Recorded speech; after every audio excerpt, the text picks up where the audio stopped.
Welcome to Deleted Saves. On this episode, Splatterhouse 2 on the Sega Genesis. There was a time when I just didn't like horror games, or horror media for that matter. Yes, I did like the spooky stuff that aped the elements of horror. Dim light, cartoonish monsters that were easily defeated, very dollar store Halloween stuff. But as I was a kid in the decade of the slasher flick, I was not interested in the fountains of gore and needless cruelty reveled in by so many others, even those my own age. So what changed? Well, in truth, not so much. I may like scary things when there's an obvious monster involved, but the slasher/serial killer idea does nothing for me. I prefer a horror story with something to say rather than chopping up the town teenagers for fun. I'm far more Evil Dead 2 than I am Friday the 13th. Despite some similarities in theme and execution. What changed was the type of horror media I found I preferred. The kind where the cast of characters fight for their lives, where they beat the shit out of the monster even if they fail and fall to the claws and fangs of the beast. Something where people don't stand around and wail helplessly, waiting to be carved like holiday turkeys. And of course, laughing in the face of certain doom. 1992's Splatterhouse 2 was part of that catalyst. It was not the first time I'd started a video game series with a sequel instead of the original, but in this case it hardly matters. The original game was an arcade beat-em-up classic featuring Rick, middle American college student specializing in a parapsychology degree, something akin to a degree in cultural anthropology, folklore, or anything else akin to the old joke of a degree in underwater basket weaving, and about as viable in the modern job market. Believe me, I know from experience.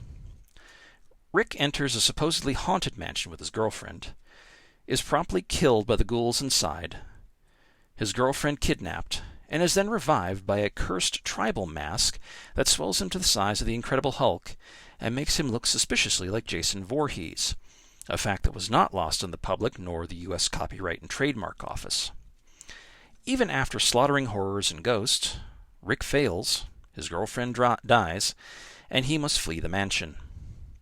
This sequel picks up from there, the mask haunting Rick's dreams, demanding and cajoling him to return to the mansion, that the girlfriend need not die, to continue the cycle of suffering and terror all over again. Are you getting the idea that this cursed mask isn't Rick's best friend, folks?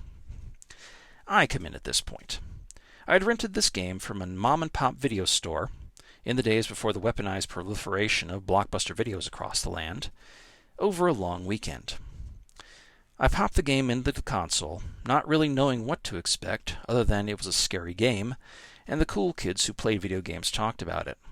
Like the poor, dumb fool he was, Rick had returned to the mansion.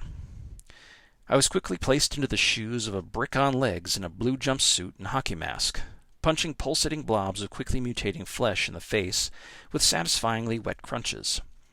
I died quickly, but I was having an amazing amount of fun. Yes, there was a skeleton of a story, but it was nonsense, and lost in the tidal wave of green and red pixels that denoted monster blood and mucus, much like the 1980s flicks that inspired it. But in this, there was that all-important feeling of empowerment and the ability to fight back in a meaningful way against the devilish things the imagination can create. I played the game obsessively over that weekend, dying repeatedly and never quite managing to succeed in recovering and retrieving that maybe-dead, maybe-trapped-in-hell girlfriend. I assume somewhere, in some alternate timeline, the protagonist is able to recover his object of desire and escape the mansion again, but that would not be under my ability to do so.